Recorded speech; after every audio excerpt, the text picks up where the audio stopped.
This comes to you with huge thanks to our show sponsor, Resi. Resi is the UK's leading architectural platform, bringing together everything that you need to design, build and finance your dream project. Whether you're looking to extend, renovate or even build from scratch, book a free consultation at resi.co.uk. Hello once again, Phil Spencer here. Welcome everybody to Season 4, Episode 4 of the Move IQ Property Podcast. And we are once again joined delightfully by Nick Stockley from Resi, who are our show sponsors. And we're going to be talking about how to future-proof your home. And we're also going to talk about some energy-saving improvements. But Nick, let's kick off with future-proofing our homes, because it stands to reason over the last 12 months or so, our homes have been working so much harder for us, haven't we? It used to be a place to sleep and spend time with your loved ones and have dinner parties with your mates. So we haven't been able to have dinner parties anymore. But, you know, that will return. But I think we are working our homes so much harder. They've become gyms, they've become school classrooms, they've become office environments. And a lot of that, I think, will remain. So people really do need to future-proof their home now more than ever, wouldn't you say?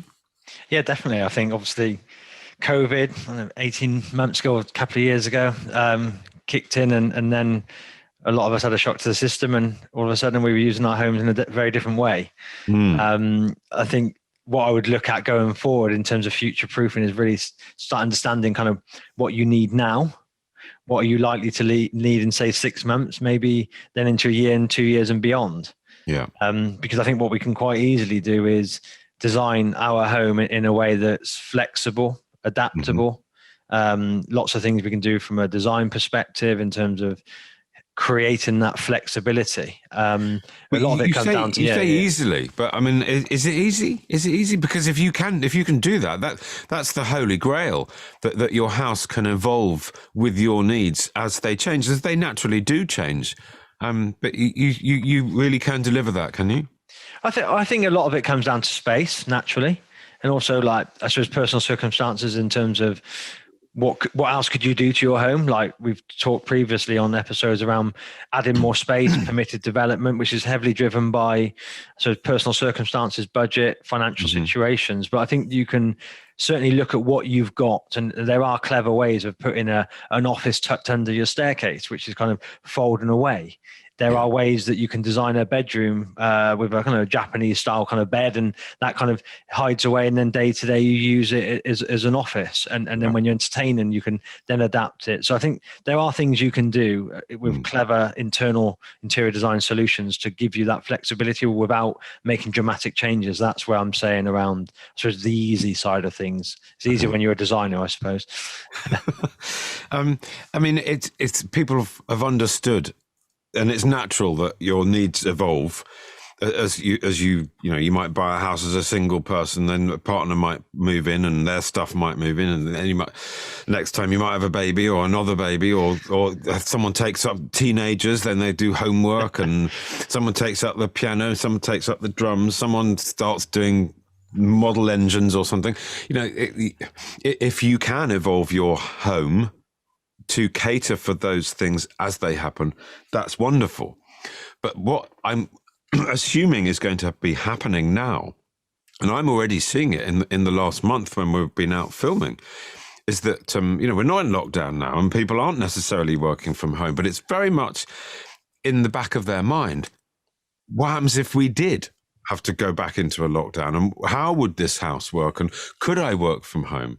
And so subconsciously, I think that the experience of COVID and lockdown will stay with people's mindsets and will influence their decisions over which house to buy and which house not to buy. So I think I'm waffling on a bit, but flexibility is absolutely key, and life changes, and you've got to be able to change with it.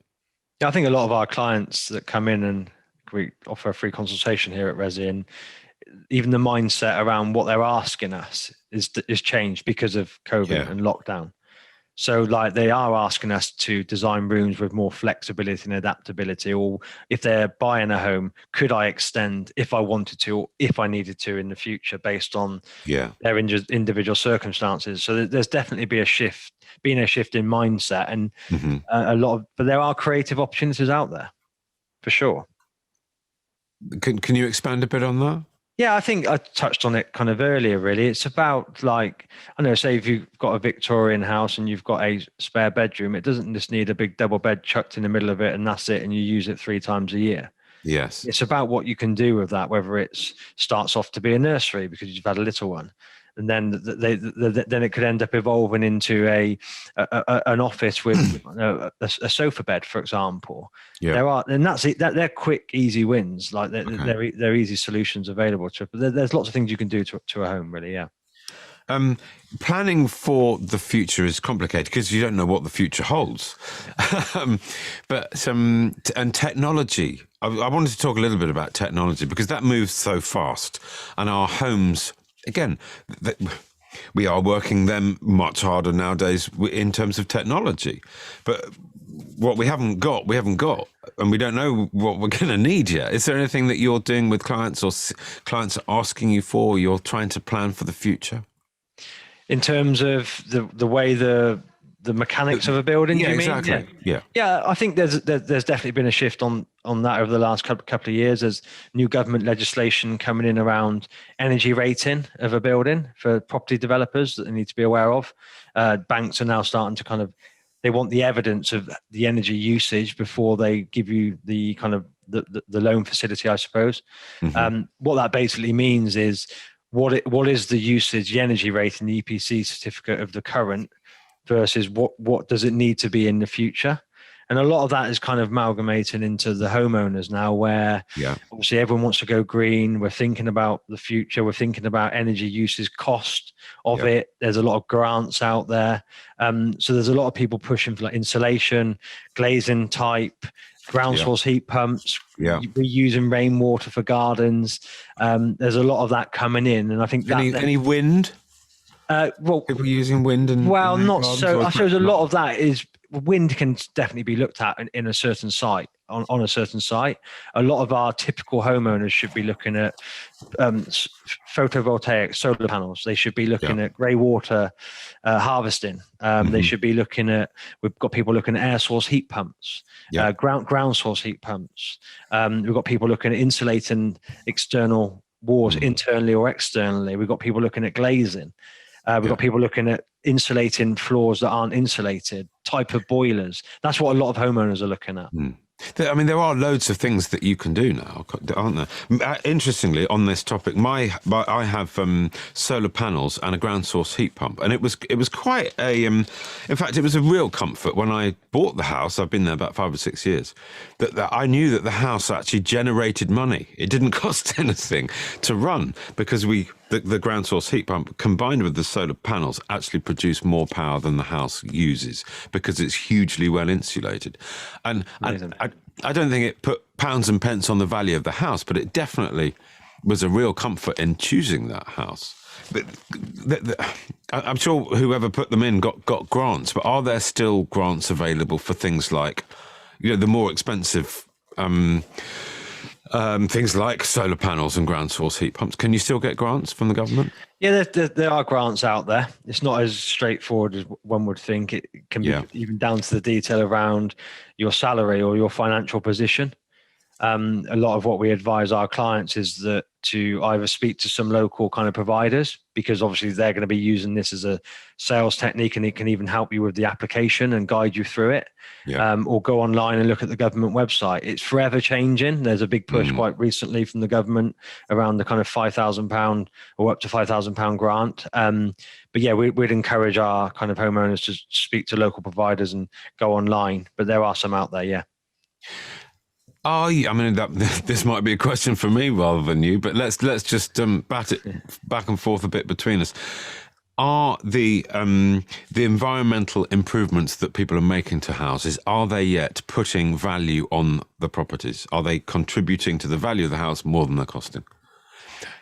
Yeah, I think on that is, I suppose, At the moment, I suppose people are starting to be aware of this.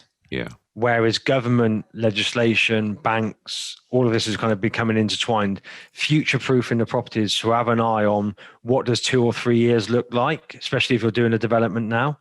Yeah. And then in return there is people buying homes now are starting to look at the energy, the running cost of that, what's affordable versus not. So I would say that if you've got a home which has been developed, transformed or refurbished, and you can then demonstrate a certain kind of control over like the energy usage, which can easily be kind of translated nowadays, then that is going to be more attractive to someone buying a home for me.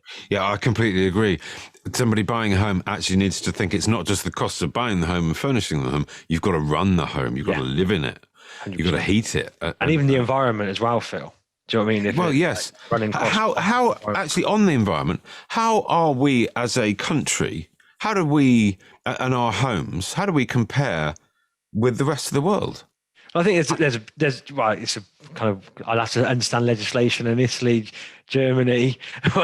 You're going to catch me out here, but I think that I mean, on the whole, generally, I think we're pretty on it as a nation, and the government are pushing hard. I think there are other countries out there that are more focused on this, but maybe because of the environment they get from a climate perspective. Yes, but also the government pushing on the kind of the use of passive ventilation or whatever it may be. It's quite like the Scandi kind of environment. The Germans are kind of very much focused on this is a kind of and the Australians on solar because they've got the sun. Exactly.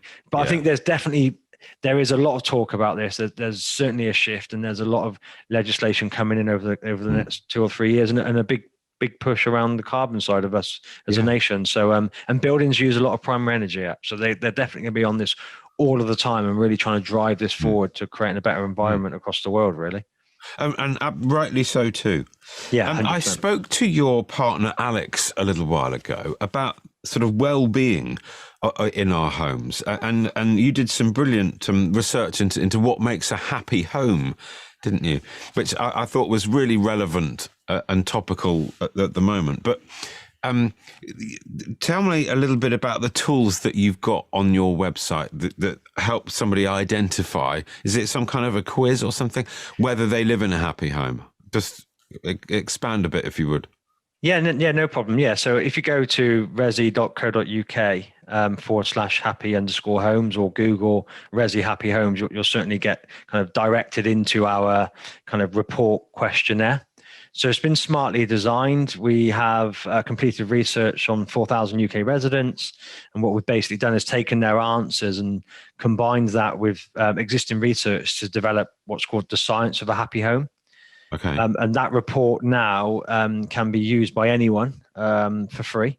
And what it will help us understand is, are we happy with our home? And also how could we then shape our home through design? So it's a really smart intellectual piece of research where we're looking to kind of help people understand what makes them happy, because we've all got different needs, and also what's available to them to make those changes to create that happy home, which is critical because the amount of time we spend in there for me. It's such an interesting topic. When we are out house hunting, making location, and it tends to happen, everyone feels it or doesn't feel it. You know, when people are going house hunting and they go, I'm looking for the feeling. I just want that feeling. I'll know when I walk in, I want that feeling. And it's a really hard thing to put into words, because, well, tell me what's going to give you the feeling, and then I'll go out and find it. But so often we walk into a house and, there's a crew of us and we all get, this feels really nice. We've got the feeling. Or equally we go, no, this isn't happy. Just something doesn't feel right. Do you think some of that sense will come out in doing the quiz or from your research? Yeah, I think that what we look at is the key questions are adaptable. Is it connected? Is it nourishing? Does it feel relaxed, secure? And does it kind of shape where we want to live? Okay. So all of that. I've got to ask you I've got to ask you, what's nourishing about a house? Well, basically, I would say to be nourished, and our homes should provide the conditions we need to thrive, like optimizing them around everything around light levels to air and sound quality, for example. That's how we define nourishing for us. Okay. I'll take your word for it. It's a good report. Everybody. Have a go. So that's on the quiz on the site. Listen, I hope everyone's found it useful. I found it fascinating. Thank you, Nick, for joining us. And do please tune in next time. If you did find it useful, tell your mates, and we'll see you here next time round for the next episode. Many thanks. No problem, Phil.